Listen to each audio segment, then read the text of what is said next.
Okay, hi folks, but I'm not seeing anything, Mike.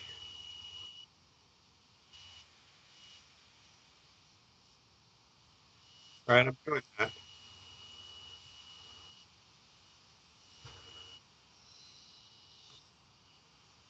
Okay. Should I go out of the go live and the studio and come back in? Okay.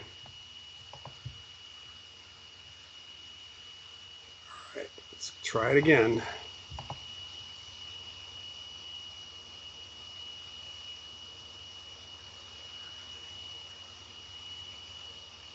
Oh, there we are. Okay.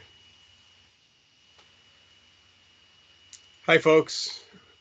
Hey Paul. Hi Claire. I can see your chat finally. We had a little glitching here, just trying to get everything get started.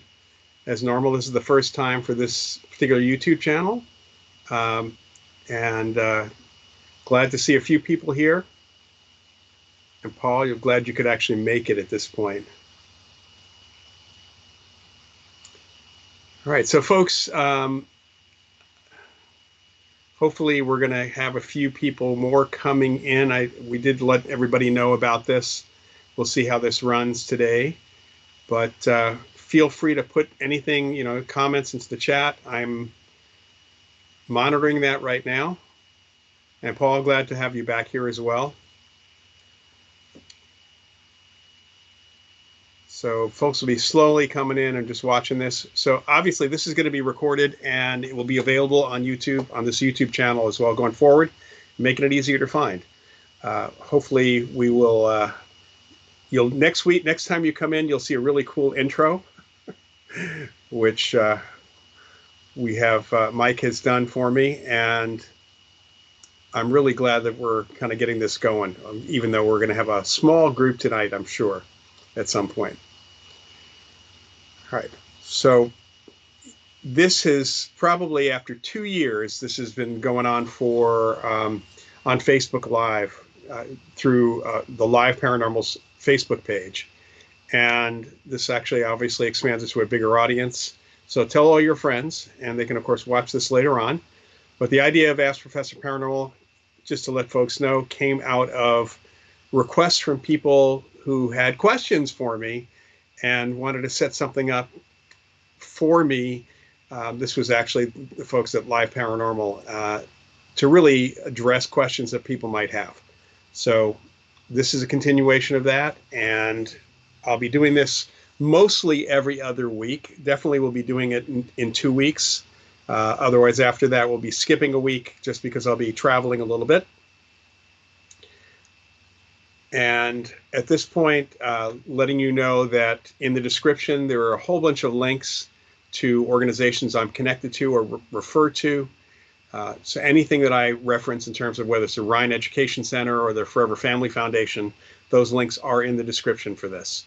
And they're also in the description of the actual page itself for the channel, the YouTube channel. I have also put in an email that you can use if you have any questions you want to send me in advance or some topics you want me to address later on. Hi, Tina. Good to see you here. Sorry I didn't respond to your email yet. And going forward, I may actually set up some topics for specific weeks, especially when I don't actually have questions, which is something that does happen, of course, at the very beginning of these things every time. I know it might be a little bit new for folks, so getting just a few people in tonight is what I kind of expected. I know this will also grow, and more people are going to be coming in to see us. So if anybody has any questions or topics they want me to address tonight, that would be great. Otherwise, I've got a couple things I can actually talk about. So I can see the chat, and at this point, hopefully everybody else can kind of type in and see everything as well. So I thought I'd start off, since we don't have any questions, talking about a conversation I had on Friday for an organization. The conversation was over Zoom. It was with Joe McMoneagle, who was the #1 viewer. She was viewer 001 for the Stargate program, for the government's remote viewing program. And Joe is probably one of the best known remote viewers in the world at this point. He's also he's former Army Chief Warrant Officer. He was in combat quite a bit early in his career, and even used his intuition in combat quite a bit before he got involved in the remote viewing program. He is probably, I think he is the only person who has done remote viewing who has conducted live remote viewing sessions on a variety of television programs all over the world. It's been several dozen of them where they did actual live sessions of remote viewing with him, where he could not have known the target. They were double-blind studies or double-blind experiments, and he had high success in the majority of them.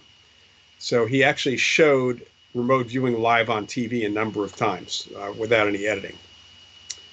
All right. I see Pete is here as well. Hi, Pete.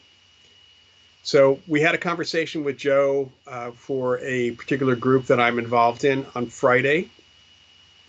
And Joe talked a bit about a number of elements, including getting into the remote viewing program and how it took him quite a bit of time to really learn to be consistent.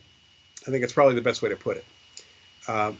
The most important thing, as he put it, is, and this is something that we in parapsychology know quite a bit about, although in slightly different words, and that is getting your ego out of the way, kind of getting yourself out of your own way. And that is the biggest issue when people try to become psychic or tap into their psychic abilities.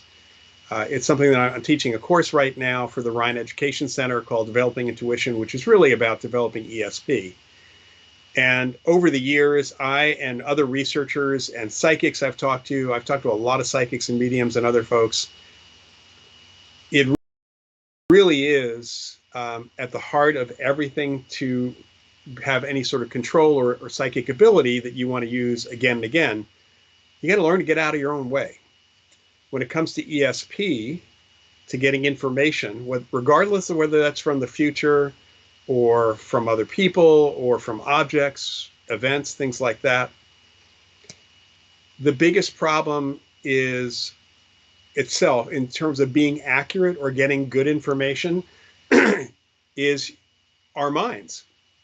The way we are programmed, the way our brains work, we are kind of in our wetware, in our brains, we're kind of set up to look for patterns and to fill in blanks. And both of those things can create problems for us. I mean, looking for patterns is not a bad thing, but we can find patterns in so many things that have no actual pattern of intention or anything else. For example, you can look at clouds and come up with different things that they remind you of, or even sometimes look exactly like that, because of patterns that we try to recognize. We do that also with sound as well. We recognize patterns. That's one thing. The bigger problem is actually filling in blanks and needing to label and categorize. Human beings love to label and categorize. So if you don't know what it is, if say you have an experience, you're going to label it in some way. And what Joe was talking about, Joe McMonagle was talking about, was that in remote viewing, in a basic remote viewing protocol, you might get visual, auditory, you might feel something just to get a concept. And if it is partial, if it's not fully formed, and even if it is, we tend to fill it in. I mean, think about somebody giving you the pieces of a jigsaw puzzle, and you don't know what it's supposed to be when you're finished. So you haven't seen the outside of the box. As you're putting that jigsaw puzzle together, as a human being, you're going to start guessing at what it's going to look like. You're going to fill in blanks. And as you're even getting it more and more complete, where there are chunks of it missing, you're going to fill those blanks in conceptually in your own mind. We fill in blanks. We try to label things. And something very simple, whether it's an image or a sound, we're immediately going to try to put a name to it.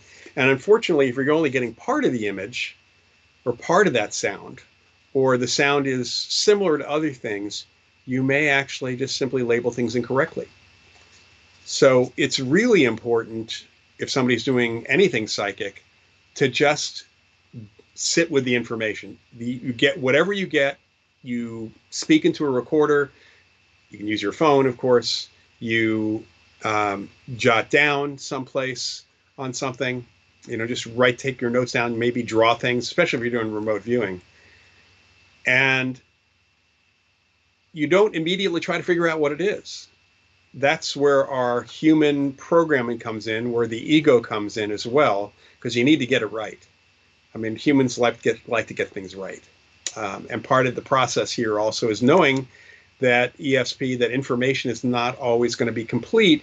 You're not necessarily going to get it right, get it all right. So, especially when we're talking about things in the future.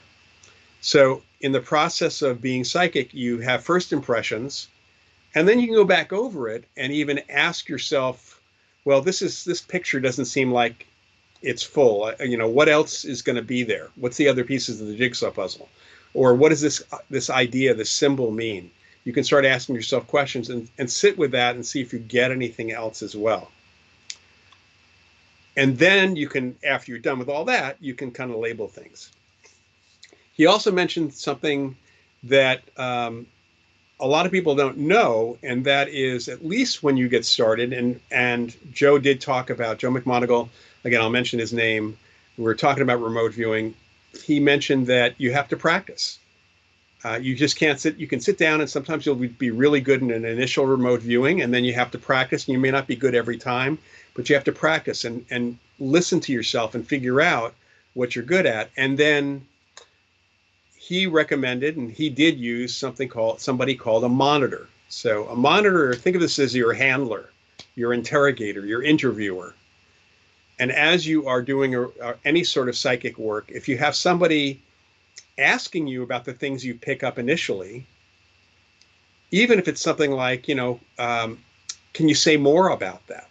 It should never be leading question. It should never be like, well, that object looks like a skeleton. Is it a skeleton? That's not a good idea, because you don't want somebody else to label it either. You really want to get the information, but have somebody help you with that. So thinking back to some experiments that I've seen, there's actually a really good experiment on YouTube that was conducted for the BBC back in the late 1980s at the American Society for Psychical Research. You can find it as Successful Remote Viewing Experiment on Television. That's the title of the video. And it shows Dr. Keith Harari, who himself was a remote viewer and had done out-of-body work and experimentation. He also was a parapsychologist and psychologist, leading or acting as the monitor for a production assistant for the BBC. He had given her 20 minutes of instruction on how to do remote viewing. He then sat with her, and as she's picking up and drawing things and thinking she's hearing sounds or feeling things and was speaking them out loud, Keith would ask questions as the monitor. Can you say a little bit more about that? Is there, if you were there, can you turn around and see what else you might see? Can you focus on what you might be hearing? In other words, involve the so-called senses, because they're really not the senses at that point. It's really just perception more than anything else. And having somebody do that with you helps bring out more detail, actually, especially if you've drawn something and saying something like, is there a color associated with that? Can you guess how big it is? You could even do things as the monitor, like ask the remote viewer or the psychic, whoever's doing this, or anyone for that matter, who's doing anything psychic, including guessing what's in an envelope, which is not really remote viewing. That person can say, if it is a location, you can say, okay, well, if you were above the location, looking down, what would you see? If you were laying on your back on the ground and looking up, what would you see? It's a way of just simply helping them target different elements, and then you put it all together. And you go back over it and see if you can get any more. And if you can't get any more, at that point, you can actually decide if you want to label things. But you label them not with certainty and until you know what the actual target is. So that was a really cool thing that Joe actually talked about, is his process. And by the way, I had asked him, for those who want to learn remote viewing, there are so many books out there. There are actually people, many of whom claim to have been part of the government remote viewing program, and they might have been. I know of a couple right off the bat that the program director, who I know, um, Ed May, was the program director from late 85 through 95 through a closure. And there were people he's mentioned to me who were, at one point, they may have come to try remote viewing and didn't do well, so they left the program. In that circumstance, yes, they were connected to the program, but were they successful in the program? That's something people should be asking them if they're teaching remote viewing. There also is something I talked to him about, which is often taught in courses on remote viewing, which can cost upwards of $10,000, which bothers Joe, I know. It bothers Ed May. It bothers a number of other folks when it's that much, especially when they're teaching a process called controlled remote viewing, or CRV, which does work for a small number of people. It's a very left brain process, very logical process that takes a long time to learn and also takes a long time to actually do the remote viewing. A remote viewing session might normally not take any more than 20 minutes. CRV can take much longer. It can take hours to get little bits of information. It's almost like you're getting dribs and drabs through a very, very slow internet connection as it happens. And it was a program that was that Ingo Swann, who was the psychic who actually started the whole remote viewing thing for the government and even for other researchers. Ingo had been asked to come up with a training program for CIA agents, and he came up with this, knowing that these agents were typically very left-brained, very logical type folks, came up with this protocol that didn't really work that well. For a couple people, it worked good, but for the majority, it didn't work for the CIA agents. And so they stopped doing it within the program itself. However, people who were involved in the program, even minimally, found that this was a fairly good step-by-step and intensive way of teaching a course on remote viewing, which really was not about practice and getting out of your own way. It was something else altogether. So when I asked Joe what of his books, because he's written a number of books, again, Joe McMoneagle is his name, which was the book that people might want to read to learn remote viewing. He has a book called Remote Viewing Secrets, but actually the book, he said, was probably the best for people to understand the process and the approach to remote viewing is his book, Memoirs of a Psychic Spy, which are all about the program itself and about his experiences and how he learned remote viewing. So I will recommend that one myself as well. So it was a very, very interesting discussion that we actually had. And there's a lot of stuff out there on remote viewing. Okay, I'm looking at the chat here. Tina, Ryan has a monthly remote viewing practice session on Zoom. There's one this Wednesday at 7 p.m. Eastern Time. For those of you that don't know, the Ryan Research Center's website is in the description for this session and also for the YouTube page. You can also go to rhine.org, and it'll take you over to the correct website for that. So that is recommended because practice is the best way to do this, to learn this. You know, you can get out of if you play with being psychic a bit and then don't practice it every so often, you're going to have to not relearn it, but just really get back into practice. It's the same with any other skill that you've got here. Paul Batista is mentioning that he just finished reading Jeffrey Mishlov's new book. It's a good read. Yeah, Jeff Mishlove has a brand new book out called Life After Death, and it is a collection of the interviews that he did for his New Thinking Aloud YouTube channel. That's one I should actually have to add to the description.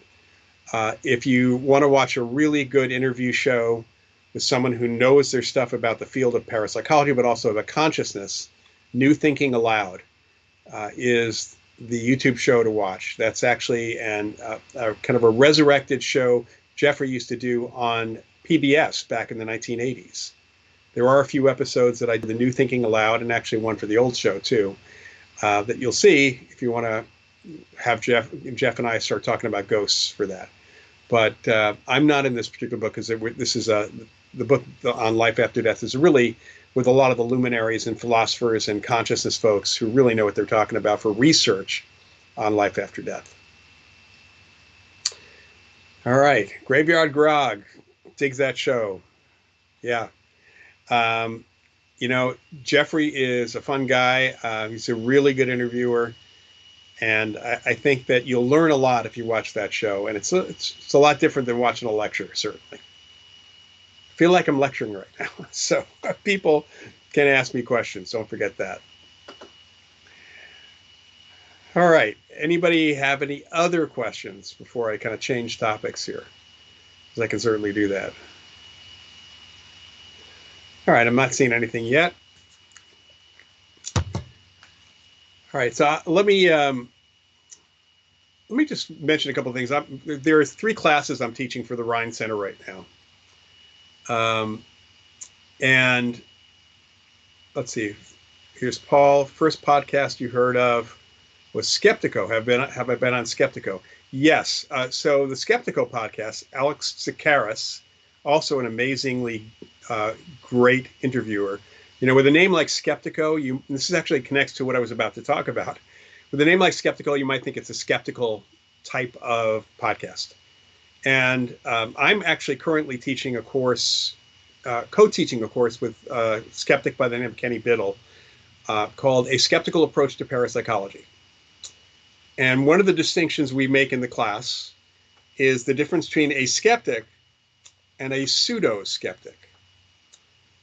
There have been skeptical organizations and people who I would call pseudo-skeptics who have made the word skeptic a dirty word for any of us connected to the paranormal, to parapsychology, because it seems that that means you don't believe and absolutely disbelieve, actually. Skeptico, the podcast, is really an insightful interview show looking at consciousness topics, parapsychology topics, a variety, anomalies, UFOs, all sorts of topics. And Zakaris actually does a great job of being a skeptic. In other words, someone who is not necessarily showing belief or disbelief, asking some intelligent questions to kind of get to the heart of the matter. A true skeptic does not necessarily believe or disbelieve, might be just basically agnostic, but does ask questions. They don't accept things at face value. They're actually going to delve into things if they're interested in the subject. And I will honestly say I've met people who are skeptical about the field, but they have no interest in the field. That's okay. Then there are the people who are pseudo-skeptics who approach this as none of this stuff is possible. ESP is impossible. Mind over matter is impossible. There's no possibility of life after death. It's all a lot of crap, or as so many of them like to call it now, again, these are the pseudo-skeptics, woo-woo, or just plain old woo, for that matter. The term pseudo-skeptic came from one of my mentors, a true skeptic by the name of Marcello Truzzi, who was a sociologist at Eastern Michigan University and very much involved in parapsychology, even though he's a skeptic and he didn't necessarily believe or disbelieve in ESP. He actually looked at the field in many respects as a way of exploring human experience, and he actually worked with psychics who worked with police. He felt that if they had, even if psychic ability doesn't exist, if these individuals could provide useful information to law enforcement, it should not matter whether you call it psychic, intuitive, or something else like, some of the TV consultants, Sherlock Holmes type of thing. Is there usefulness here? So pseudo-skeptics, in typical what Marcello found, he actually was one of the founders of the original National Skeptics Organization, the Committee for Scientific Investigations of Claims in the Paranormal, in the 1970s. That was the organization that James Randi, the amazing Randi, was connected to, and a number of other folks. And he left after approximately a year when he determined that the rest of the board members, the majority of them, had an agenda. Their agenda was to disprove or dismiss, to remove any hint that parapsychology and other areas had anything to them, that they were worthwhile. They often use the term pseudoscience without even caring whether or not there was real science going on. So Marcello called them pseudo-skeptics because they're fake skeptics. A phony psychic is a pseudo-psychic, for that matter. So in this skeptical approach class, we've talked a bit about pseudo-skeptics and skeptics. I myself consider myself a situational skeptic when it comes to investigations, especially, and even people's experiences to some extent, because there are often alternative explanations for the kinds of things that people call psychic, whether it's ghostly stuff or just what seems to be an ESP experience or some experience of mind over matter in some way. And it's important to look at those experiences and look at the cases when we go on investigations and see if there are alternative explanations. And we're basically asking questions of what else could this be? Because in order to study the paranormal, you have to eliminate everything that is so-called normal, even though sometimes it's less than occasional. It's very, very rare stuff that happens, but it still has a normal explanation. And that means that I'm, to some extent, on every case I go in, because the first thing that we as parapsychological investigators have to do is we got to look for normal explanations for every little thing that somebody experiences in a ghost case. And I have yet to find a single case that I've done where there's truly been something paranormal, where there hasn't been some or sometimes a lot of things that people reported as paranormal as part of the case that had other, they all had other explanations. There were normal explanations because people make mistakes. We make mistakes in our perceptions. We want to believe in certain things. And that makes it difficult sometimes for me when I'm trying to explain to people, even if there's I think from my perspective, there's a chance of there being a real ghost there, a real entity there. Trying to tell people that some of the other stuff they experience has nothing to do with the entity or this apparent ghost sometimes gets dicey because they just refuse to believe that it could have a normal explanation, even if I show them. And that makes it very difficult sometimes when it comes down to dealing with the case itself. In fact, one of the things that's really important when I do investigations, when hopefully anyone I've trained, and we do have courses at the Rhine Education Center on doing proper investigations of this stuff. One of the questions I ask on the phone, and by the way, that's an important piece of part of the investigative process. I have to talk to somebody on the phone or on Zoom before going out. And one of the questions I ask is, hey, look, we're going to look for normal explanations first, because we want to find, if you've got something paranormal, we want to make sure that that's where we're going to. That's what we're going to actually deal with for you. To do that, I've got to eliminate all the other possibilities. And just know, and I usually tell people, look, there's a lot of things that people don't have the background for, educationally or otherwise, or experientially, that if they did, they would know what the explanation was. And I can tell you right now that unless you are someone who knows how every magic trick in the world is done that uses misdirection and or illusion, perception, and things like that, and nobody knows it all, not even all the best magicians in the world, unless you know all the principles behind this stuff, which most human beings wouldn't know, you can't avoid making wrong conclusions. And it's not that they're wrong. Given the circumstances and the context, I expect that you're going to draw those conclusions. So when I talk to people about this, we're trying to get them to understand that to study the paranormal, we've got to eliminate all the normal. And if they're not good with that, it makes for a difficult investigation. And honestly, I've turned down some investigation when people are insistent that after they've told me some things that to my mind clearly are not paranormal and some things that are potentially paranormal, if they're not willing to entertain that there might be normal explanations for any of it, it's not really an investigation we can do, because we're never going to be able to figure out what's really going on for them, especially if they want us to help deal with the phenomena or deal with their experience of the phenomena. So it's important to be somewhat skeptical, but again, not disbelieving, not immediately doing that. And along with that, one of the things that is kind of a bug for me, I guess you could say, is since the first season of Ghost Hunters on Sci-Fi Channel and spreading to many of the other shows, the word debunking has come up, and it's constantly being used. That what I just explained in trying to find explanations, alternative explanations, many ghost hunter groups and ghost hunters talk about debunking individual elements. But you're not debunking them, you're explaining them.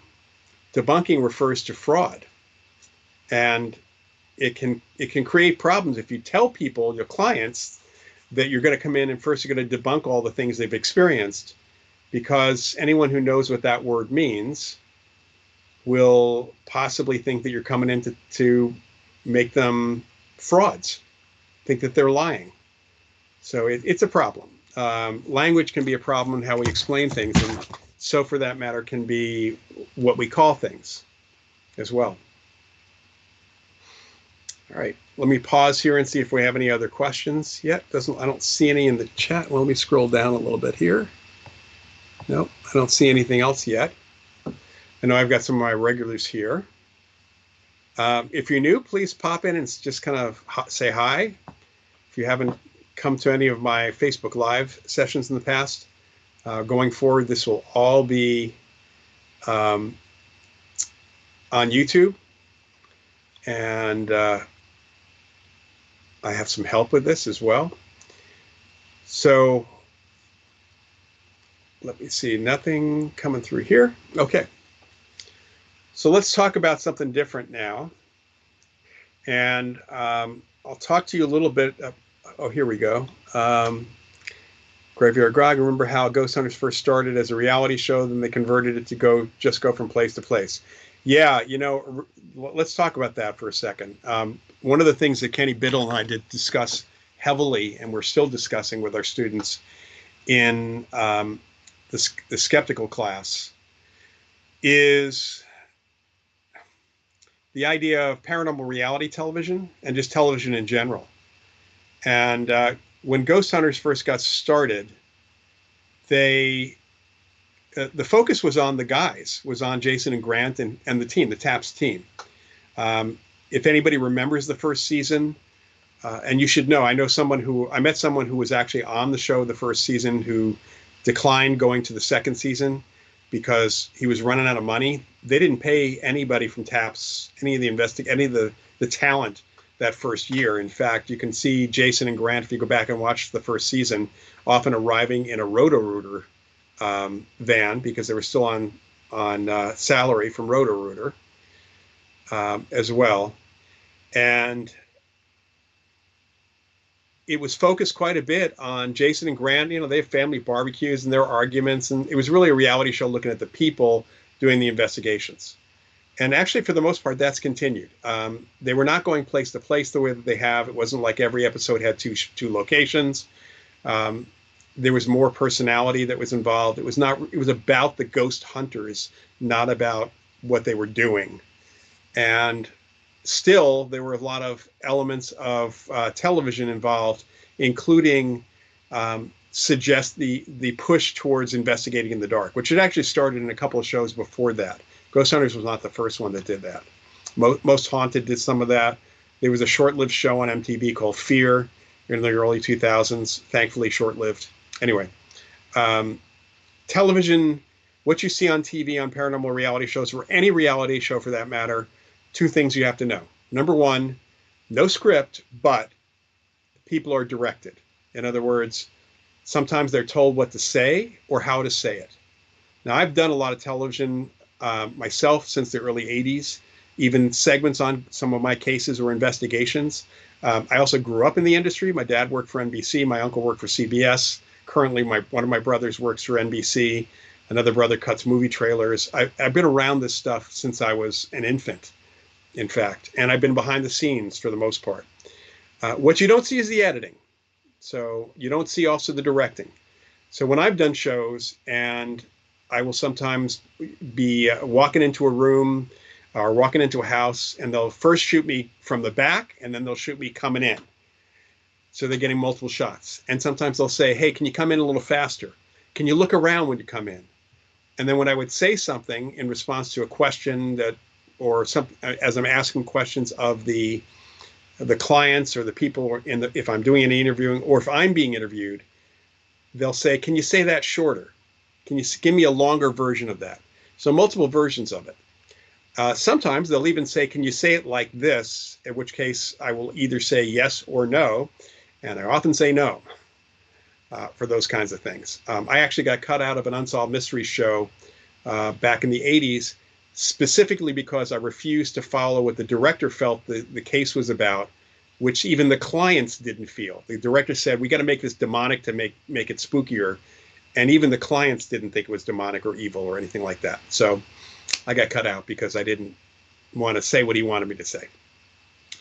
So just know that there is direction going on from the director, the producer, and everybody else. The second piece is the editing. What's called post.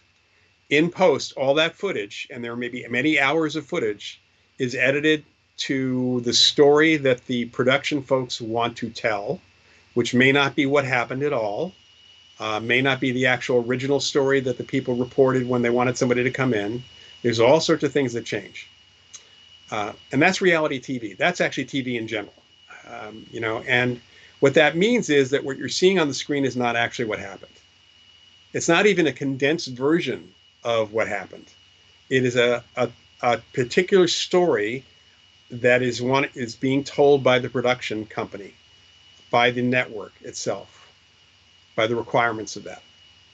So considering that, and considering that TV likes visual stuff, meaning gizmos are very visual. Even back in the 80s, when I first started doing TV, I was constantly being asked if we had any equipment like Ghostbusters, and specifically stuff that would light up and make noise, because that's good for television. Did not. All right, so let me go back to the questions here, since I see some things.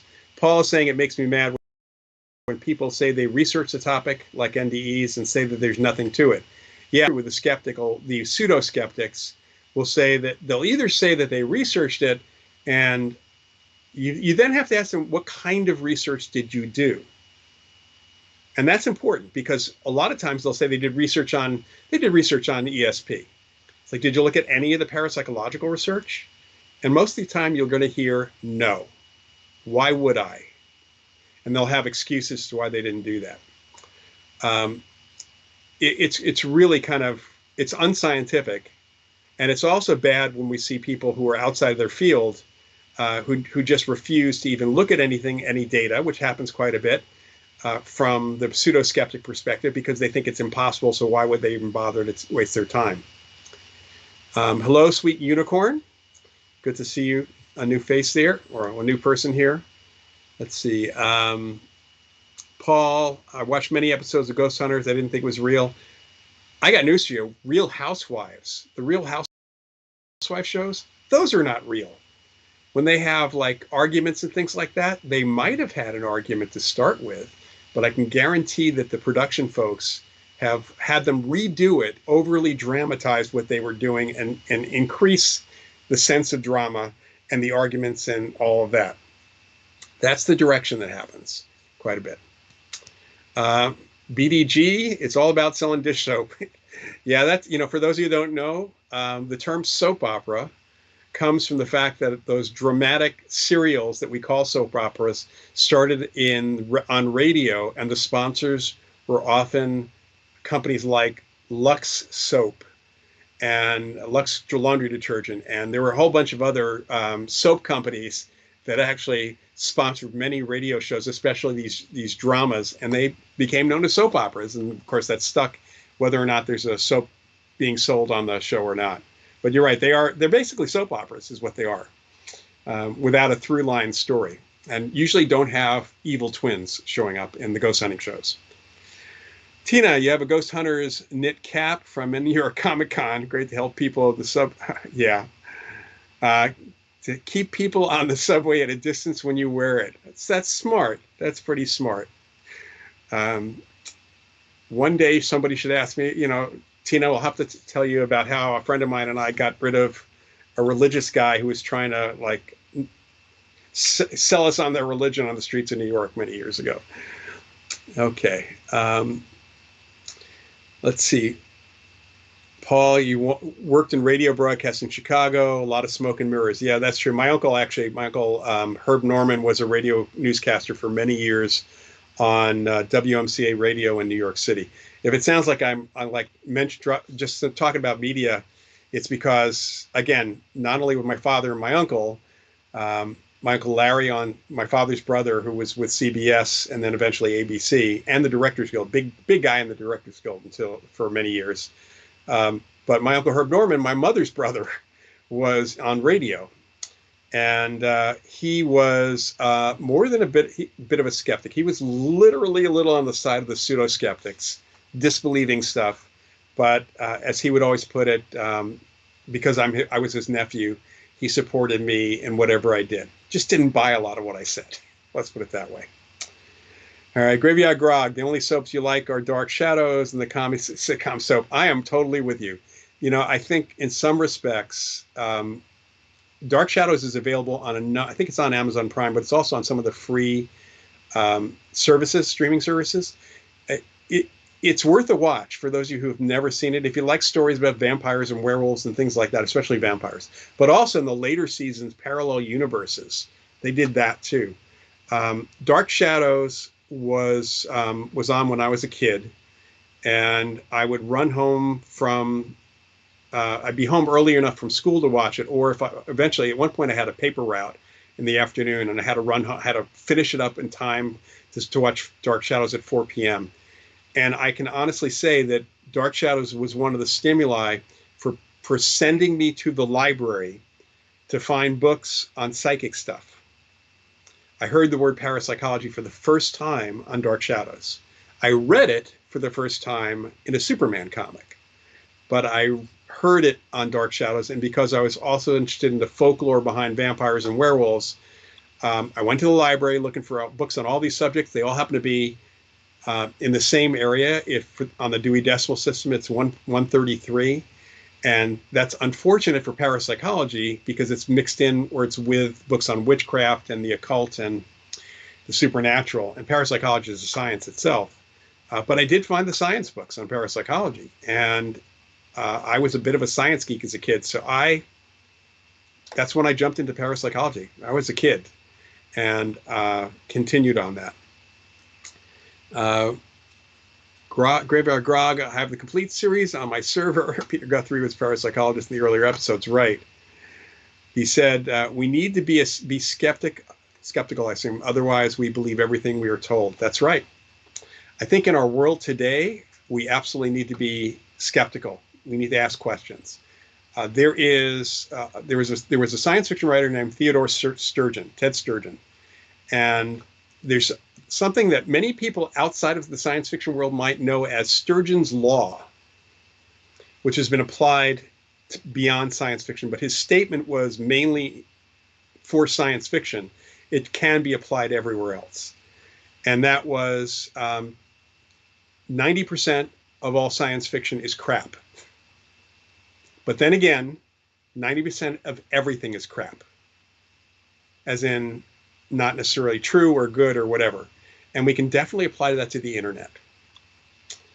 All right. And especially now with all the stuff happening with generative artificial intelligence, chat GPT and all that stuff, there's going to be some really interesting stuff put out there that seems well written, seems like it's based on some decent ideas, but we've already seen from the law standpoint that ChatGPT makes stuff up.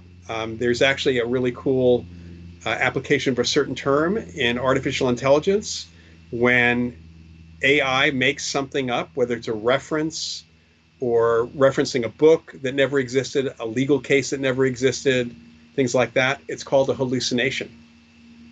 So it's we're going to see more and more of that. Okay.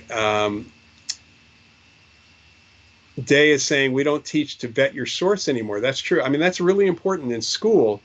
Although I know a lot of teachers over the years, and certainly a lot of folks in college, there was an over-reliance of students on Wikipedia for quite some time. And I know a number of teachers, and they will not allow their students to cite Wikipedia.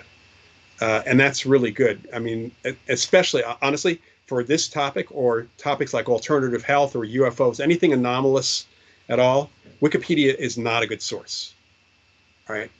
Unless you look at the references to the articles, to what's there, and see if they're legitimate or not.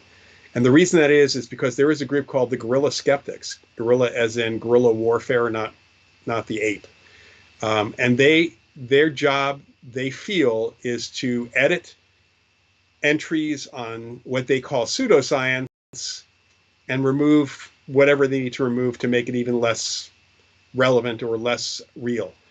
Several of my colleagues who are luminaries in the field of parapsychology, who happen to also be well-known academically doing other work, Charles Tart being one of them, for example, who did some of the first real academic work on altered states of consciousness and published volumes on it back in the 1960s.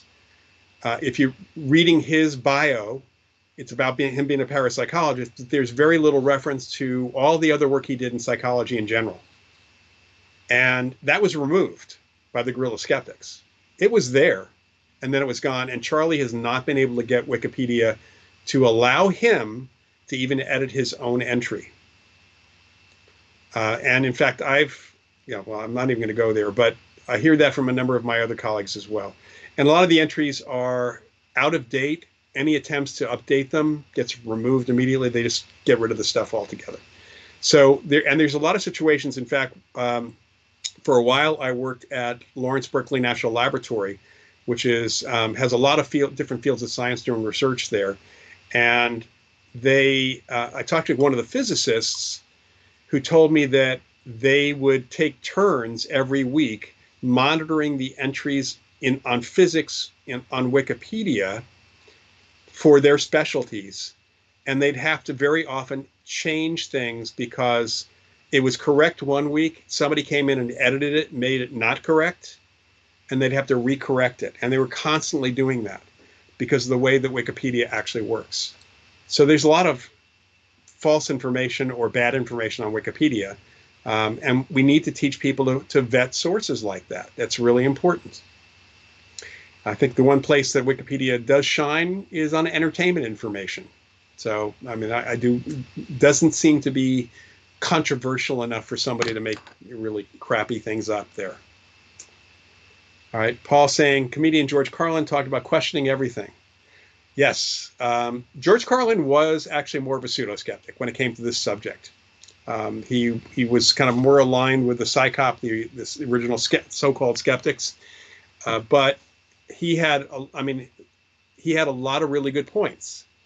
And even though he didn't necessarily believe in ESP, or certainly didn't believe in life after death, that doesn't matter. As long as you're teaching people to have critical thinking and let them think for themselves. That's the key element. And critical thinking, asking questions about things. I've met people who believe some of the weirdest conspiracies. I'm not even getting into politics here. And some of the theories that are out there, the moon landing conspiracy theory came from one guy, and it spread pretty rapidly. And it's a lack of understanding, not only of photography in space, which is a big piece of what happened there, but even the idea, the weirdest thing about the moon landing thing is, first of all, we didn't go to the moon once. We went multiple times. Some of what we left there can be seen with high-power telescopes. And at the time, the Russians were in a space race with us. They were not our friends, the Soviets. Had we not actually gone to the moon, because that's when they stopped their program, had we not actually gone to the moon, the very first thing that would have happened would have been the Russians blowing the lid off that in any number of ways. And so would many of our other allies and other folks. There's just no way that could have been faked. On top of everything else, the number of people at NASA involved in the process who would have had to have been part of the conspiracy is enormous. So politically, scientifically, photographically, all of those things, wrong. Absolutely wrong. Tina's saying there's a video showing Biden, Fetterman, and possibly Joe Rogan floating around Twitter. However, this is really Joe Rogan, whose height is listed 5'8", then Joe Biden looks like he's 5'3". We have a problem coming up with the AI stuff. And even before that, there's something called deep fake video and deep fake audio. And actually AI has been able to, from pulling audio clips of people's voice, has been able to actually make it sound like somebody said something that they didn't say. And it's through the AI algorithms and generating the voices themselves, as opposed to editing clips together and kind of adjusting. So Tina's saying very few people realize that it wasn't Rogan. Most of the comments are condemning Rogan for wearing a hoodie while hanging around Biden. Somehow I don't think Biden would be hanging around Joe Rogan that much. Paul's saying inductive and deductive thinking. That's right. There's inductive reasoning, there's deductive reasoning, there's common sense, there's intuition as well. And yes, Dave, we are in a quantum computing race, and we're in a race for AI. And of course, now the people who have developed the AI are saying that we have to be careful about the AI. They're warning us about things. We're in a really weird place right now. As long as Skynet doesn't happen, I think we might be okay. Brian's asking what are my thoughts about the UFO whistleblower. I know only a little bit about that. I read a couple of articles, including a legal article, talking about the attorneys who were involved, and that because they are kind of high-power attorneys, that if there wasn't really evidence there, then they wouldn't have gotten involved. I don't know if that's necessarily the case, but I'm not quite sure what the whistleblower was saying. Over the years, UFOs are not really my thing. I was much more interested when I was back in college. I actually volunteered for almost a year. It was a few semesters when I was at Northwestern University. J. Allen Hynek was the head of the astronomy department.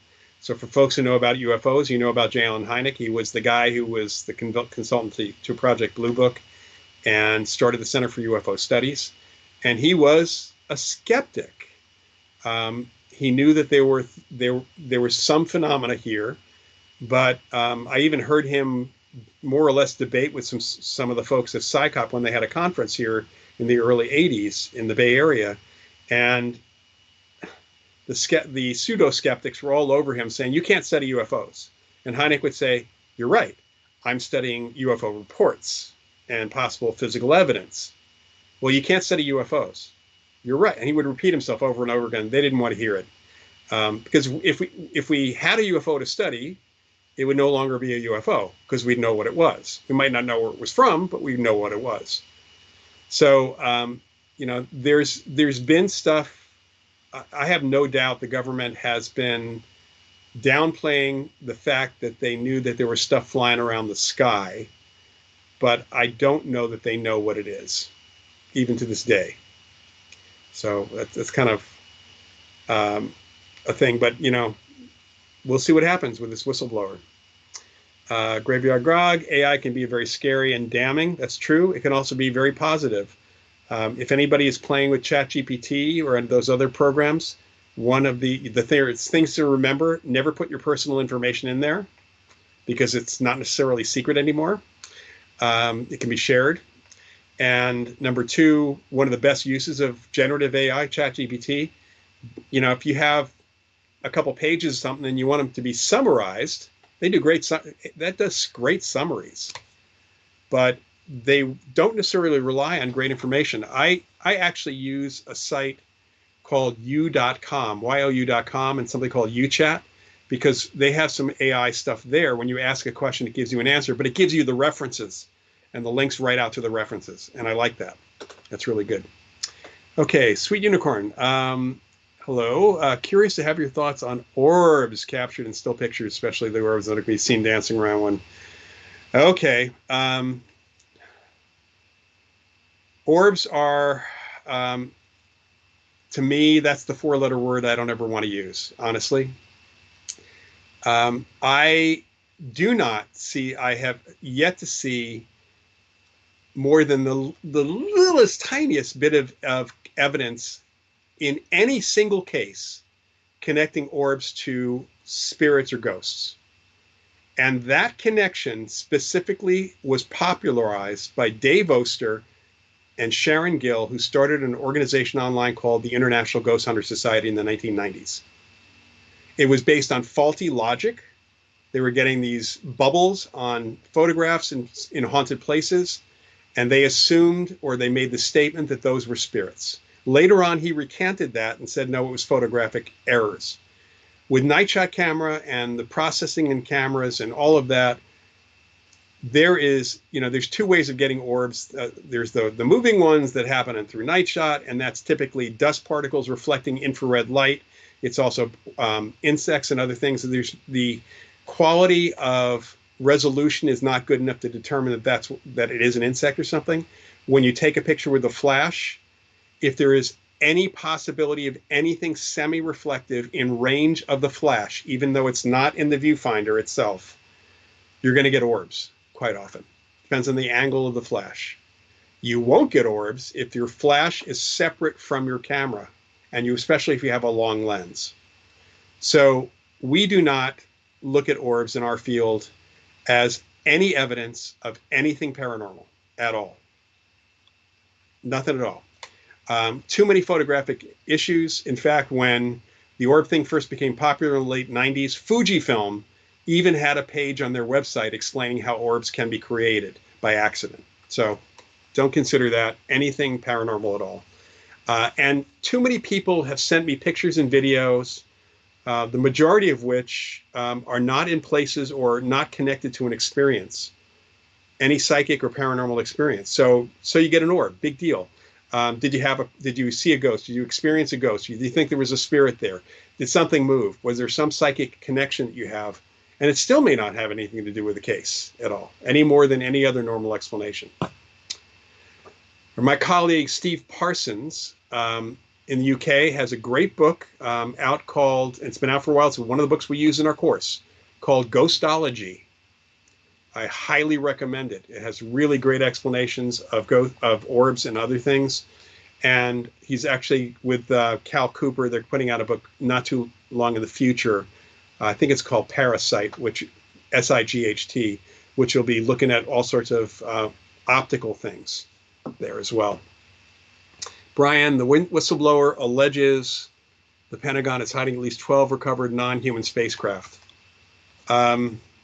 Yeah, that'll be interesting to find out. I mean, that's a story that goes back even to Wright-Patterson Airfield in the 1970s.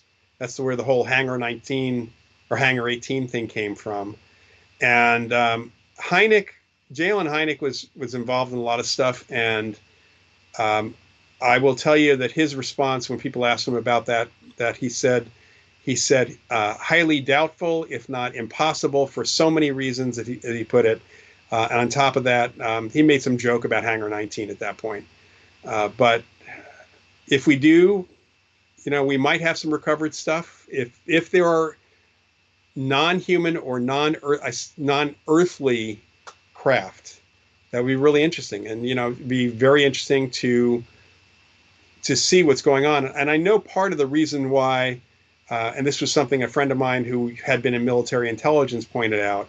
One of the reasons the Pentagon hides this stuff, including what they don't know. In fact, he felt that they were hiding more about what they don't know than what they did know, is because, the idea of saying this is a scary thing for anyone in the government, especially in the military. There are things flying around our airspace. We can't do anything about them. We don't even know who they are. And that's a scary thing for anybody in the military to say. It's also not very comforting to the public as well. So I'm going to stick on for one or two more minutes here, and we'll just kind of come to a close. Paul, I've got one podcast coming up pretty soon. Couldn't tell you the name of the show right off the bat because I have so many of them coming through here. Graveyard Grog, yeah, Dave Oster, nobody sees the orbs when they take the pictures. Not even when you take the flash. That's part of the problem. The second problem is they show up as very, very flat on still pictures as well. All right. I will say, and just in response to what Day is putting here, that there are a lot of pilots who have had experiences with unidentified flying objects, including military people. Their experiences are not much different than the civilian experiences. In fact, I got to read a lot of firsthand accounts by folks in like farmers and police and Air Force pilots and other people and airline pilots who had UFO sightings. They were all reports that Hynek had. And there was very little difference in terms of what was seen, maybe different shapes. There was a lot of difference in where they were. In fact, some of the reports, what Hynek said, were classified not because the Air Force pilots saw a UFO or encountered something, but because of where they were when they encountered the UFO was someplace they shouldn't have ought to have been. Kind of on a secret mission kind of thing. So take that as you like. All right. So thank you all for being here. I think we kind of 22 people. That's pretty good. Tell your friends. I'll be back in 2 weeks on July 2nd at that point. And you can also let folks know that this is recorded. If you want to send me questions or topics in advance, look in the details here for this particular session and also on the page. My email that you can send questions is askprofparanormal@gmail.com. You can contact me that way, and I'm happy to respond. Just give me a couple days. Sometimes I've got a lot of stuff going on, so it's sometimes not going to be a quick turnaround. So thank you all, and see you in a couple weeks. May the force be with you.